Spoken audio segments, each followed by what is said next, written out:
2024 के चुनाव के लिए सारा विपक्ष एकजुट हुआ।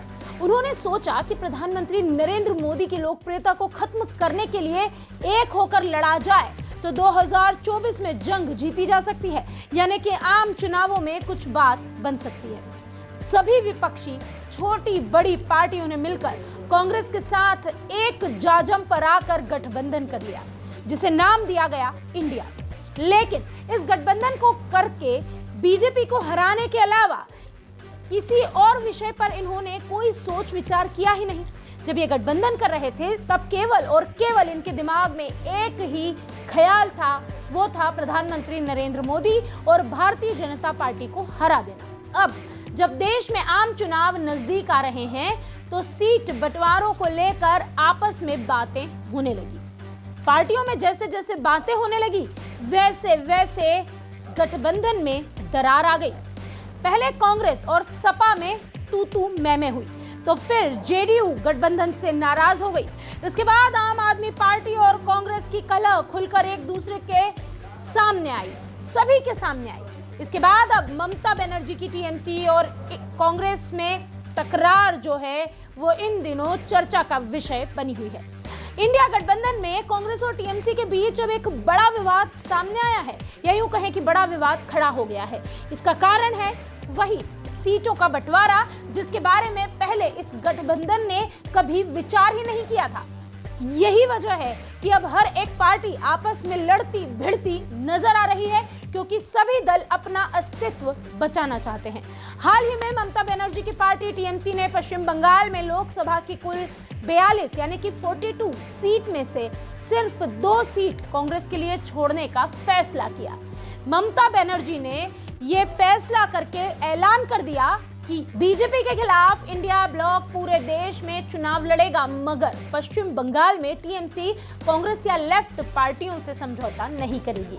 पश्चिम बंगाल में टीएमसी अकेले ही बीजेपी का मुकाबला करेगी। इस दौरान ममता बनर्जी ने कांग्रेस और सीपीआईएम पर बीजेपी से मिलीभगत करने का भी आरोप लगा दिया। इंडिया गठबंधन में आने के बाद भी कांग्रेस और सीपीआईएम के नेता बंगाल में टीएमसी के खिलाफ अभियान चला रहे हैं। ममता बनर्जी के इस बयान के बाद कांग्रेस की ओर से लोकसभा में नेता प्रतिपक्ष और पश्चिम बंगाल में कांग्रेस अध्यक्ष अधीर रंजन चौधरी ने बड़ी बात कह दी। चौधरी ने कहा, कांग्रेस पार्टी ममता बनर्जी से सीटों की भीख नहीं मांगेगी। उनसे कौन भीख मांगने गया पता नहीं, हम लोग तो भीख मांगने नहीं गए। ये ममता बनर्जी खुद कह रहे कि हम गठबंधन करके चुनाव लड़ेंगे। ये दोनों सीट हमारे पास है, उनकी दया की कोई जरूरत नहीं है। हमें आप अपने दम पर लड़ सकते, चल सकते, कुछ भी कर सकते। ये और नहीं चाहते कि गठबंधन हो। इसमें वार्ता सीधा है कि वो नहीं चाहते गठबंधन हो।